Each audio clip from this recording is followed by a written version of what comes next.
He went and grabbed the pencil. And boy, don't you know, Charlie Brown got to going through them notes. He wrote before he knew it. He had a thing this thick, a book report, because he didn't use the pencil. We didn't got in the word. See, all of a sudden, because we didn't got discouraged, we grabbed the word, and all of a sudden we get it in. We focus on the Holy Spirit. We in line with the Holy Spirit. We get in. We in a zone. Okay? So Charlie Brown was in the zone. So mind you, Charlie Brown thought he had made state test, but come to find out, it was the friends. She got lucky. So they gave him, he got a medal award and everything, so they gave him the test. He like, this ain't my test.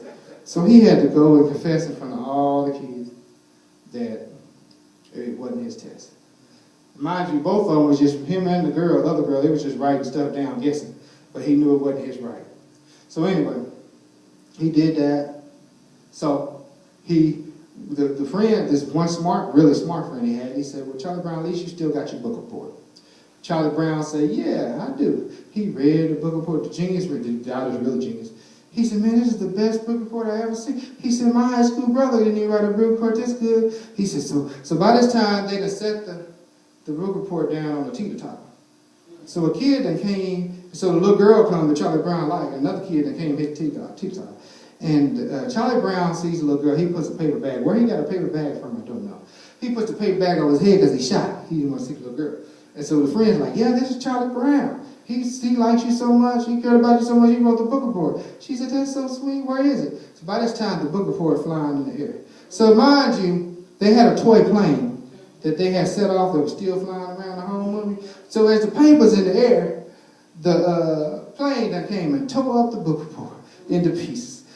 See, that's how it works. Sometimes when we get to we own it, we in a zone, victory on the move, we in a zone, we feeding people. And sometimes the devil try to send that airplane and cut your stuff up because he know what's going to happen. See, at the end, he knew what was going to happen. So the last day of school, they got to pull names. And as you pull a name, you get to volunteer who you're going to work with. So they pulled Charlie Brown. Mind you, nobody want to mess with Charlie Brown because he's accident prone. And so the little girl said, I work with Charlie Brown. Charlie Brown, oh my gosh, she wants to work with me. He turned all red. That's what happens when it comes to God. You feel like you're not doing right. You're not good enough. And God say, I got you. I'll work with Brandon Lee. I'll work with Shiny. That's how it works. And so then, Charlie Brown, they at the park. It's last at school, so they had a carnival. So they had the carnival. Charlie Brown talked to his friend who'd been telling him all this time, go talk to the girl. And that's all God wants us to do. Come talk to me. Go talk to God. That's the little ear. Go talk to him. Get on your knees. Fall down on your face. Worship him. Honor him. Adore him. And so finally Charlie Brown gets his harebrained idea. I just don't know why she chose me. Because I kept messing up. And Charlie Brown and the friends say, then right when the friends about to say it again, Charlie Brown, I know. I'll just go talk to her. So Charlie Brown, he didn't try to talk to us. Sometimes we try to talk to God and doing our situations, but it's just hard. I'll be the first to admit, sometimes you want to pray, you want to shout, but sometimes you're going through something, it's just hard. You go to get ready to pray, the phone ring. You go to do this, you remember, oh, I got to do those dishes. Oh, I got to shut this. I got to do this. But so finally, he went to the girl's house, rung the doorbell. And the parents don't talk. So Charlie Brown like, oh, she's not here. Oh no.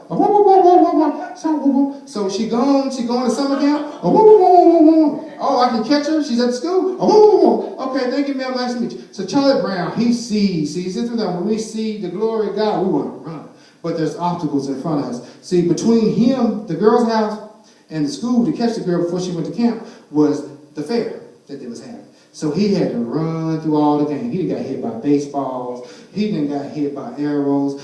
But he's running through the game. And then he gets to the end, and he sees the bus on top of here. She about to get on a bus. And so it's Charlie Brown like, man, can I get a break? And sometimes we feel like that, God, can I just get a break? But see, sometimes God has a ram in the bush for you. You know the story about Isaac and the son. And sometimes God got a ram in the bush. Isaac with the son that he was going to sacrifice. Abraham's son and Isaac. Yeah, it was Abraham and Isaac where he had to sacrifice, and God sent out a ram. But so sometimes when you cry out, it's just Charlie Brown smart. He looked at the sky. Can I get a break? So all of a sudden, all those kites that he'd been flying, the tree sucked up. The last one he flew fell down, and the wind just automatically picked up.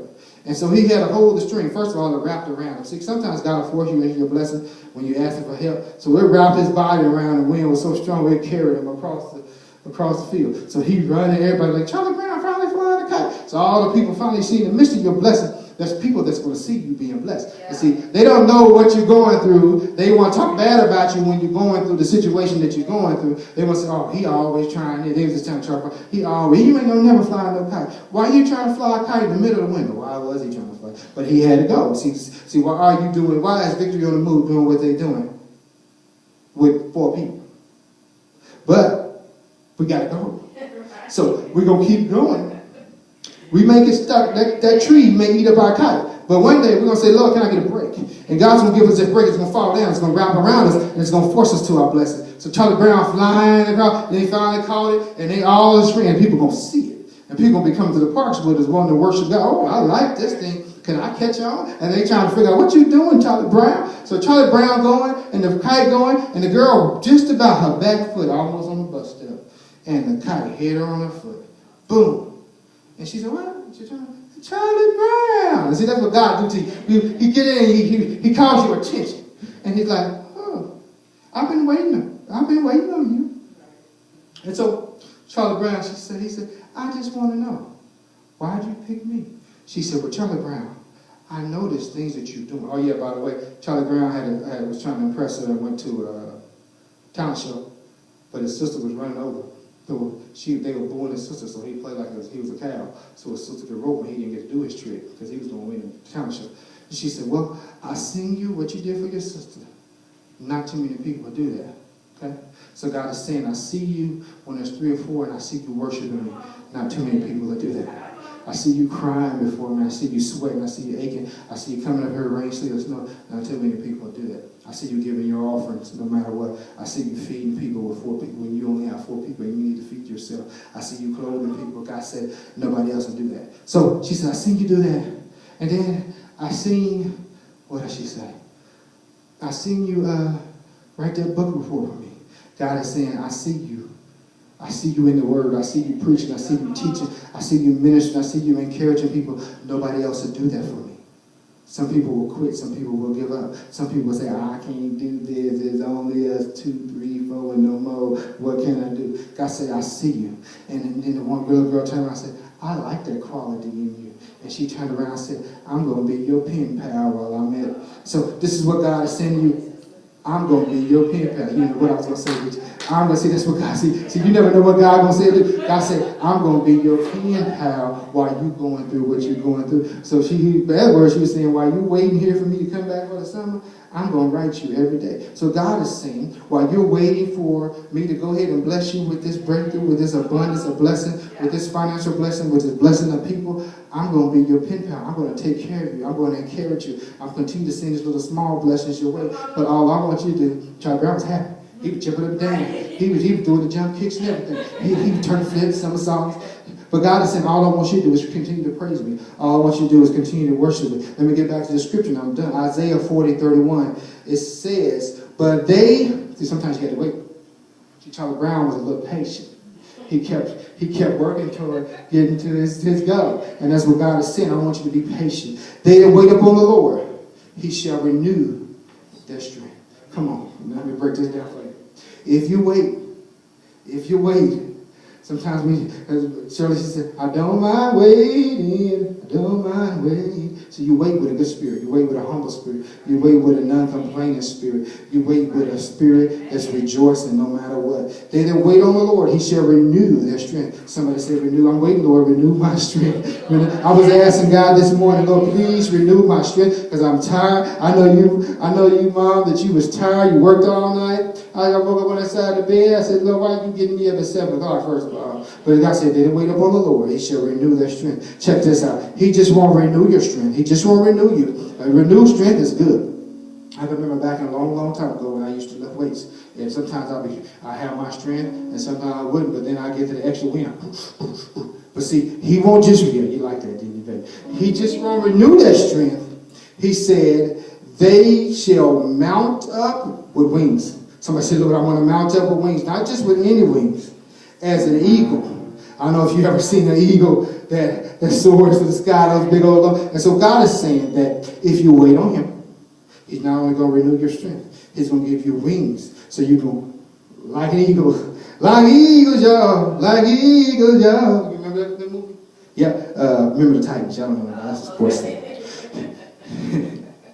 They shall run. Check this out. Lord, I'm not much of a runner because I got this spare tire in front, but I'm not much of a runner. I know it went from a tractor tire to a bus tire and to a, now I got an SUV tire. I got the SUV tire on me, so Lord, I need to get it down to a car like JJ. I need a car like that. What's them called? A Kia. A Saturn, a little bit two-door car. I need what it is. I need a tire like that. I need a tire like my trailer, my smoker trailer. That's like a size 10. That's what I need, Jesus. I don't need to get away from the 18-inch tires. I need a size 10 tire. Okay, check this out. They shall run, check this out, and not be weary. That means you should run if you wait on the Lord. He's going to renew your strength. He's going to give you more strength. He's going to renew it. See, when you renew something, that means it's a whole new contract. Check this out. When I go and we renew a loan, a house, or a car, and I renew it, it's like a fresh new contract. See, but that's in a bad way because now we got to pay for it another 4 or 5 years. But here, when it comes to the Father, he renews your strength. So that means you renewed like you was when you had that energy that you had, that strength that you had when you was on your vitamins, when you was young and fruitful and could move around. Like I said, I didn't have this tire, but God's going to renew your strength. And then he's going to mount up with wings like an eagle. Like eagles, y'all. Like eagles, y'all. Yeah, y'all need to go watch and remember the Titans. Yeah, that was my favorite movie, wasn't it, BJ? And then he said, they should run, and you're going to run, and not be worried, and not be stressed out when you're going through, when you're doing what you do for God. So it's coming, y'all. It's going to come a time when we're going to be mount up. The song said, mount up. So mount up. There's going to come a time when we're going to run without being tired. Well, I'm ready for that time, because boy, now if I walk 10 feet, but he's going to give you their strength. And they shall walk. Check this out. So you're going to run, not being tired. Thank you, Jesus. Then you're going to walk, and then you're not going to faint. Guess what? You're not going to quit. God said there's no quitter. There's no quitters in his believers. If you believe in God, if you trust God, there's no quit in you. I'm telling you today, as I close, that there is no quit in God's children. So I'm telling you, whatever you're going through, put that white towel in. Don't even put it in your back pocket. Put it under the bed and let it go. Matter of fact, get you a lighter and some lighter fluid. Get you a metal can and burn it in the trash can. Be safe, though. Make sure there's no wind blowing outside. But burn that white flag up and forget about it. And know that you are not going to quit. You are not a quitter. God says all things work together for the good for those who love the Lord. It will work out. I'm just going to tell you today that it will work out. Every time the devil smacks you in your face with his mess, just say, it will work out. I am not a quitter. The songwriter said, I always win. We are winners. I tell my son all the time, don't you quit on me. Don't you give up on me. This is what God is saying to you. Don't you quit on him. Don't you give up on him. You keep running. You keep fighting. You keep walking. You keep preaching. There's a preacher out there that's about to quit. God is saying, don't you quit. Don't you quit that ministry. God is saying, don't you quit the gift that I have given you. There's a singer out there that's about to quit. God is saying, don't you give up. God said, let us not be weary in well doing, for if we faint not, we shall receive our just reward. Don't quit. Don't give up. There's a song that says, I just can't give up now.